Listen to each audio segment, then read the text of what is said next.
En ce temps-là, Jésus disait: quel malheur pour vous, pharisiens, parce que vous payez la dîme sur toutes les plantes du jardin, comme la menthe et la rue, et vous passez à côté du jugement et de l'amour de Dieu.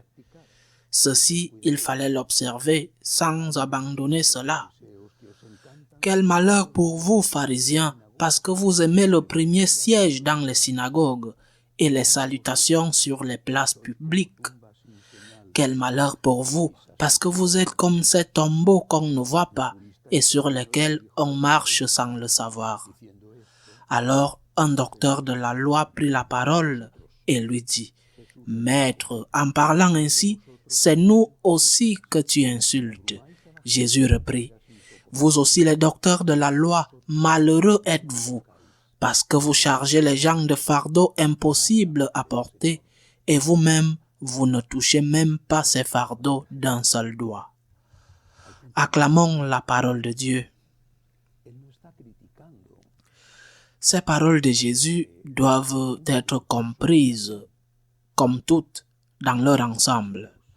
Il n'est pas en train de critiquer ceux qui font leur devoir. Les pharisiens voulaient aimer Dieu et ils faisaient beaucoup de bonnes choses. Ils respectaient les 10 commandements et en plus de cela, ils accomplissaient aussi plus de 600 prescriptions juives, dont beaucoup étaient de nature culturelle, par exemple concernant la nourriture. Mais ils voulaient aimer Dieu. Où réside alors le problème? Qu'est-ce que Jésus leur reproche? Il leur reproche que dans leur tentative de respecter les règles, parfois exhaustives, ils oublient l'essentiel, le cœur.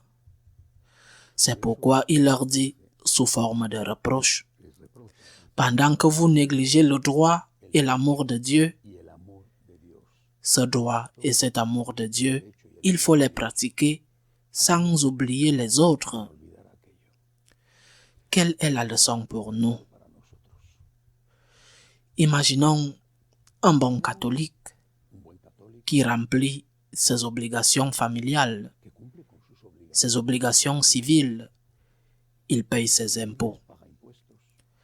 Ce bon catholique va à la messe le dimanche, essaye d'être un bon mari fidèle, un bon père, et se sent satisfait. Il se dit: j'ai rempli mes obligations. Je ne dois rien à personne, même pas à Dieu, parce que je suis en train de payer. Je paye l'impôt de ne pas faire le mal. Ce bon catholique est-il justifié devant Dieu? Peut-être qu'il le serait s'il était juif, mais étant catholique, que lui manque-t-il? Que nous a enseigné le Seigneur? Il nous a enseigné que nous devons garder les commandements. Mais il nous a enseigné que les commandements sont le minimum, pas le maximum. Et que nous ne pouvons pas avoir la conscience tranquille parce que nous ne faisons pas le mal. Bien sûr, nous ne devons pas faire le mal, mais nous devons faire le bien. Et nous devons faire le bien que nous pouvons faire. Pas le bien que nous ne pouvons pas faire, mais tout le bien que nous pouvons faire. Et nous devons le faire par amour à Jésus. Parce que la société va te critiquer. La société va même te persécuter ou condamner si tu fais le mal. Du moins, le mal selon les critères sociaux. Par exemple, ne pas payer les impôts. Mais cette société ne te critiquera pas si tu ne fais pas le bien. Cette société ne te mettra pas en prison parce que tu ne donnes pas l'aumône. Non plus te mettra en prison parce que tu ne pries pas. Ou bien, cette société ne te mettra pas en prison ou ne te persécutera pas parce que tu n'as pas été présent aux côtés d'une personne qui est seule ou qui est en train de souffrir. C'est là, dans ces faits où la société ne t'exige rien, où tu dois démontrer ton amour à Jésus. mais aussi dans l'autre, c'est-à-dire dans l'accomplissement de tes devoirs. C'est une façon de dire à Jésus, je t'aime.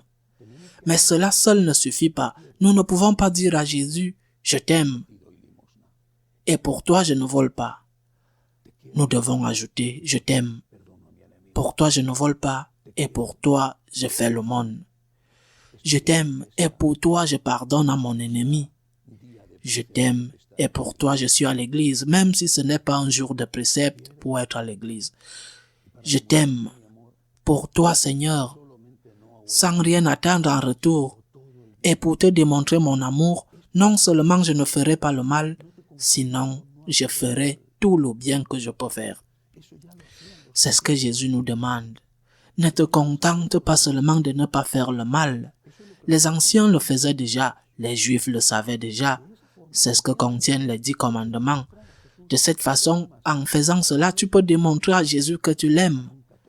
Mais cela ne suffit pas pour un catholique, pour un amoureux. Il ne suffit pas de ne pas blesser la personne qu'on aime, mais faire tout le bien possible à cette personne. Et c'est dans cette tentative de faire le bien que l'amour se manifeste réellement. Un mari n'aime pas sa femme juste parce qu'il ne porte pas main sur elle, même pas parce qu'il ne la trompe pas. En plus de cela, il faut donner de l'affection, il faut montrer des détails. L'amour se manifeste en ne faisant pas le mal et en faisant, par amour à Jésus, tout le bien possible. Ainsi soit-il.